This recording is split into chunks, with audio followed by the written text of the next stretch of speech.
That's it. A handbag. My sister snickered, unwrapping my gift. My mom rolled her eyes and declared, "He used to give real gifts before he got stingy." I just smiled and announced, "You're correct. I used to." That night, I canceled every auto payment, messaged the bank, and locked the account. By morning, they discovered a legal notice taped to the refrigerator right beside her birthday list. I, 32M, never thought a birthday party would be the catalyst for completely restructuring my life. Looking back now, 3 months later, I realized that moment when my sister unwrapped her gift was the final crack in a foundation that had been crumbling for years. The handbag was beautiful. Italian leather, handcrafted, from a boutique downtown. It cost me $600, not exactly pocket change for someone supporting half his family's lifestyle. But as she held it up with that look of barely concealed disappointment, I felt something inside me shift permanently. My sister announced that this was it, just a handbag, her voice dripping with the kind of entitled disappointment I'd grown tired of hearing. She'd been expecting something bigger, something more expensive, something that would impress her friends on social media. The same friends who never knew that her designer lifestyle was funded entirely by my paycheck. Mom chimed in immediately, rolling her eyes as she declared I used to give real gifts before I got stingy. Real gifts, like the $15,000 European vacation I'd paid for last Christmas, or the designer jewelry I'd been buying for birthdays and holidays for the past 5 years, or the monthly allowances, the paid rent, the covered car payments, the insurance premiums, the credit card bills. I just smiled, the kind of smile that probably should have warned them something fundamental had changed. I told them they were absolutely correct. I used to give real gifts. What they didn't know was that I'd been planning this moment for months. Not the confrontation, but the revelation. I'd been documenting everything, preparing for the day when their gratitude deficit finally exceeded my willingness to subsidize it. That night, while they celebrated with friends at the expensive restaurant I'd unknowingly paid for through my sister's credit card, I sat in my home office with my laptop and phone. I started with the bank. A simple call to freeze all accounts that had automatic transfers to family members. Then I logged into every platform where I'd set up recurring payments on their behalf. The gym memberships went first, then the streaming services, the phone plan that covered 4 lines, the car insurance that protected 3 vehicles I didn't drive, the health insurance premiums for people who hadn't thanked me once in 2 years. Each cancellation felt like removing a weight I didn't realize I'd been carrying. By midnight, I'd methodically dismantled the financial ecosystem that had been supporting their comfortable lives. But I wasn't finished. I spent the next 2 hours drafting a legal notice. Not a lawsuit, yet, but a formal demand for repayment of loans that had never been officially loans. I'd been keeping meticulous records since my divorce 2 years ago when my ex-wife's attorney had advised me to document every financial transaction. Smart advice, as it turned out. The notice was comprehensive.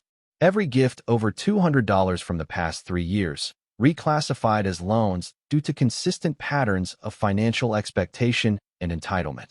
Every monthly payment, every covered expense, every crisis bailout, all documented with dates, amounts, and bank statements. I printed it on legal letterhead. A friend from law school helped me format it properly and drove to Mom's house at dawn. The birthday list was still taped to the refrigerator, my sister's handwriting demanding specific brands and minimum price points for upcoming holidays. I placed the legal notice right beside it. The first call came at 7:30. Mom's voice was shrill with panic and confusion. She demanded to know what this paperwork meant and why her cards weren't working. I explained calmly that I was transitioning from gift giver to creditor, and she now had 30 days to establish a payment plan for the outstanding balance of $47,000. My sister called an hour later, her tone shifting between rage and disbelief. She couldn't understand how I could be so cruel, so vindictive over one little comment about a handbag. She insisted she'd been grateful, that they all had been grateful, that I was overreacting to a moment of disappointment. I reminded her about the birthday list on the refrigerator, the one where she'd specified that gifts under $500 weren't worth giving, the one where she'd written my name next to items totaling over $3,000 for her upcoming birthday month alone. The family meeting happened that weekend. Aunts, uncles, cousins, everyone who'd been indirectly benefiting from my financial generosity over the years. They'd gathered to stage what they probably thought would be an intervention. Instead, it became a reckoning. Uncle Jim started by telling me I was being petty and that family takes care of family. I agreed completely. Then I handed him an invoice for his share of Mom's assisted living payments that I'd been covering for 18 months.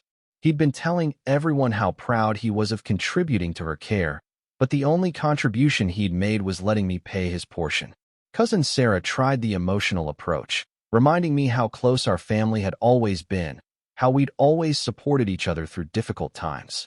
I acknowledged our closeness and pulled out a folder documenting every time I provided that support, financially, while receiving nothing but criticism for not doing more. The real revelation came when my sister finally exploded and accused me of trying to destroy the family over money. She shouted that I made good money and should be happy to share it with people I loved. She said I was being selfish and cruel, that the family had always been proud of my success and grateful for my generosity.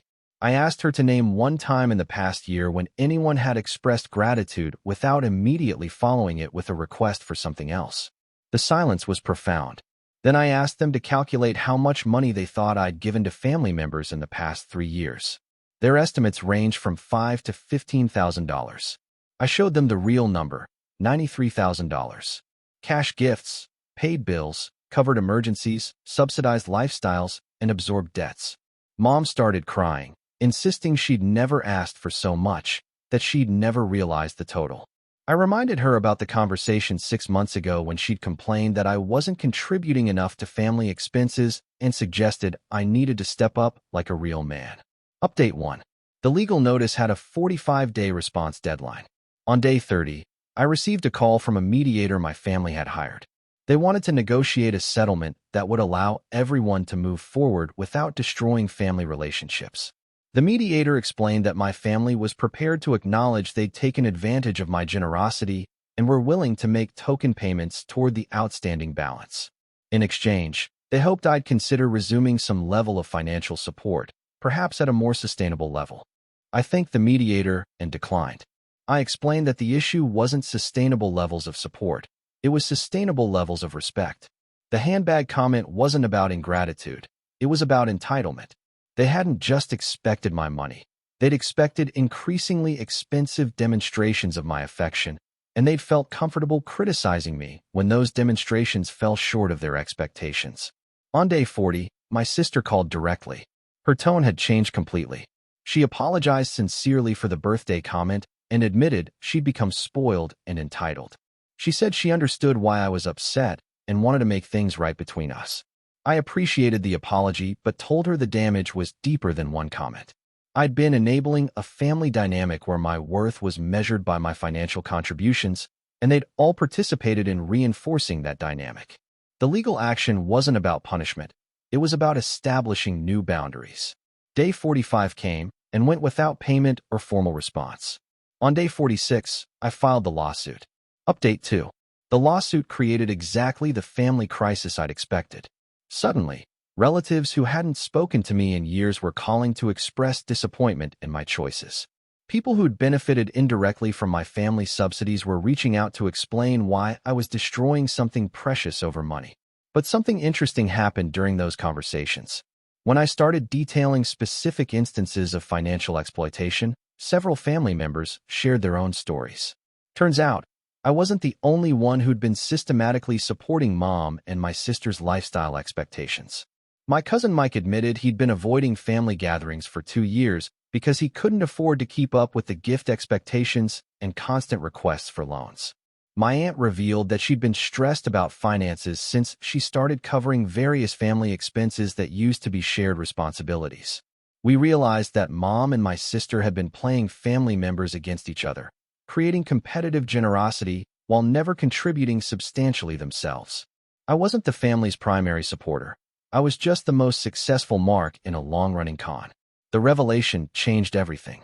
Instead of fighting my lawsuit, 5 other family members joined it. We weren't suing for money anymore. We were documenting patterns of financial manipulation that had been damaging family relationships for years. Mom's response was to play victim spectacularly. She couldn't understand how her children could be so cruel to someone who'd sacrificed everything for family. She reminded everyone about her years of unpaid childcare and emotional support, as if love was a transactional commodity that she'd been investing for future financial returns. My sister tried a different approach. She got engaged to her boyfriend of 6 months and announced that the lawsuit was preventing her from planning her dream wedding. She created a social media campaign about greedy family members who prioritize money over celebrating love. The engagement lasted 3 weeks. Apparently, when her boyfriend realized that her lifestyle wasn't actually supported by family money but by family lawsuits, he developed concerns about their financial future together. Update 3. 6 months after the birthday party, we settled out of court. Not because they couldn't, but because we'd achieved something more valuable than money. We'd established legal documentation of the financial manipulation and created a framework for healthy family relationships moving forward. The settlement required Mom and my sister to attend financial counseling and prohibited them from requesting money from family members for 2 years. It also established that any future financial gifts would be documented as gifts, with clear expectations and no strings attached. Most importantly, it freed the entire family from a toxic dynamic where love was measured by financial contributions and gratitude was conditional on continued generosity. My sister eventually got a full-time job, her first since college. She's actually quite capable when she's not expecting others to fund her lifestyle. We're rebuilding our relationship slowly, based on mutual respect rather than financial dependency. Mom was the most resistant to change. She'd spent years viewing her children's success as her retirement plan and couldn't understand why that plan was problematic. She's gradually learning to live within her means, though she still occasionally tests boundaries by mentioning financial difficulties. The rest of the family has actually grown closer. Without the pressure of competitive generosity and hidden resentments about financial exploitation, family gatherings are genuinely enjoyable again. We split restaurant bills evenly, give reasonable gifts, and express appreciation for non-monetary contributions. I've learned to give gifts that reflect genuine affection rather than fear of disappointing people. Last month, I gave my sister a book of poetry she'd mentioned loving in college. She cried when she opened it, not because it was expensive, but because it showed I'd been listening to her thoughts rather than her demands. The handbag incident taught me that sometimes the most generous thing you can do for people you love is to stop enabling their worst impulses. My family is healthier now that they're supporting themselves, and our relationships are stronger now that they're based on choice rather than obligation. I still smile when I remember that moment at the birthday party. But now it's a different kind of smile, one that recognizes the beginning of something better rather than the end of something broken. Sometimes the best gift you can give someone is the opportunity to become their better self, even if they don't appreciate it immediately.